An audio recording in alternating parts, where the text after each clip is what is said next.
আসসালামু আলাইকুম guys, welcome to our channel family fun with cooks. আজকে আমি আপনাদেরকে দেখাবো কাসকি গুঁড়া, বা এটাকে আপনারা কি নামে চেনেন আমি আসলে জানি না। আমার ডিস্ট্রিক্টে এটাকে কাসকি গুঁড়া বলে। তো আমি সেটাই আজকে আপনাদেরকে কিভাবে মাছ কাটতে হয় বা বাছতে হয় সেটা দেখাবো এবং ফুল রান্নার ভিডিওটি দেখাবো।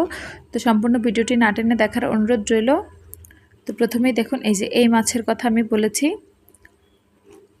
তো এই মাছগুলো আসলে কাটা যায় না, এগুলো খুবই ছোটো, এগুলোকে খুব ভালো করে বেছে নিতে হয়।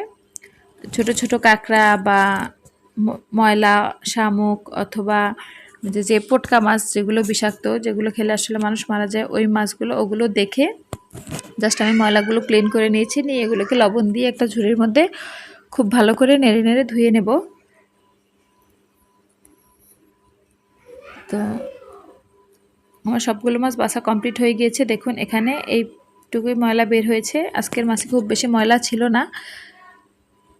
তো আশা করি বুঝতে পেরেছেন এই মাছগুলো পরিষ্কার করার নিয়মটা। এবার মানে বাছার নিয়মটা এবার দেখাবো। জাস্ট আমি কিভাবে ধুয়েছি, আমি পুরো ধোয়ার ভিডিওটা দেখাচ্ছি না, জাস্ট এইভাবে খেয়াল করবেন। নিচে একটা পাতিল দিয়ে তার মধ্যে ঝুড়ি দিয়ে লবণের সাথে মিশিয়ে কিছুটা লবণ দিয়ে এভাবে নেড়ে নেড়ে ধুয়ে নেবেন। যেহেতু এই মাছ ছোট আর অনেক নরম, এগুলো কচলে কুচলে খুব ভালো করে ধোয়া যায় না। এগুলোকে এভাবেই ধোয়ার ট্রাই করবেন, এতে খুব ভালো পরিষ্কার হবে, সময়ও কম লাগবে। এভাবে বারে বারে পানি পাল্টে নিয়ে ধুবেন আর একবার ট্রাই করবেন, অন্তত একবার কি দুইবার লবণ দিয়ে ধোয়ার, তাহলে মাছের আর একদমই গন্ধ থাকবে না। তো আমি আপনাদেরকে আসলে সম্পূর্ণ ধোয়াটা দেখাতে পারছি না, জাস্ট সংক্ষেপে দেখাচ্ছি। এবার আমি লবণ দিয়ে আরেকবার ধুয়ে নিচ্ছি। আমি লবণ দিয়ে টোটাল 2বার ধুয়েছি। তো ধোয়া আর দেখাবো না, এবার একদম ফাইনাল লুকে চলে যাব। তো এবার দেখাচ্ছি রান্নার ভিডিওটা। তো আমি এখানে মাছটা ধুয়ে নিয়েছি, একদম পাতলা পাতলা করে আলু কুচি করে নিয়েছি, আলু ভাজির মতোই একটু পাতলা করে নেওয়ার ট্রাই করবেন। আর এখানে টমেটো কুচি করে নিয়েছি, আর নিয়েছি পেঁয়াজ কুচি। ছোটো মাছে একটু পেঁয়াজটা বেশি দিলে খেতে ভালো লাগে। আর এখানে কাঁচামরিচ, ছোটো মাছের ঝালটাও একদম কড়া ঝাল হলে খেতে খুব ভালো লাগে।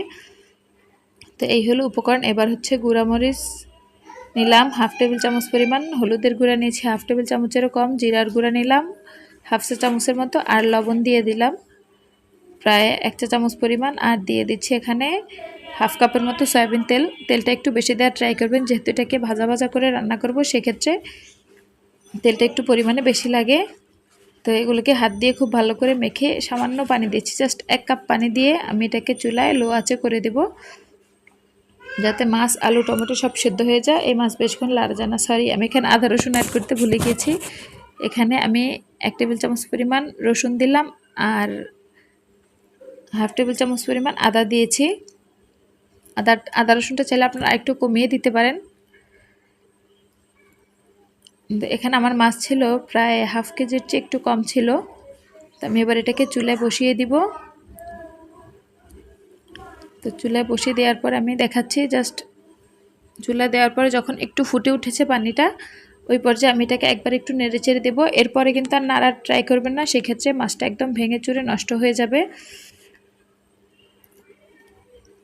এখনও এই যে দেখুন যথেষ্ট পরিমাণে ঝোল আছে। এই পর্যায়ে এটাকে নেড়ে চেড়ে দেওয়ার ট্রাই করবেন। যখন পানিটা প্রায় শুকিয়ে আসবে বা মাছটা আর একটু সিদ্ধ হয়ে যাবে, এরপরে আর লাস্ট একবার লাড়ব না, আমি জাস্ট একবারই নেড়ে দিয়েছি।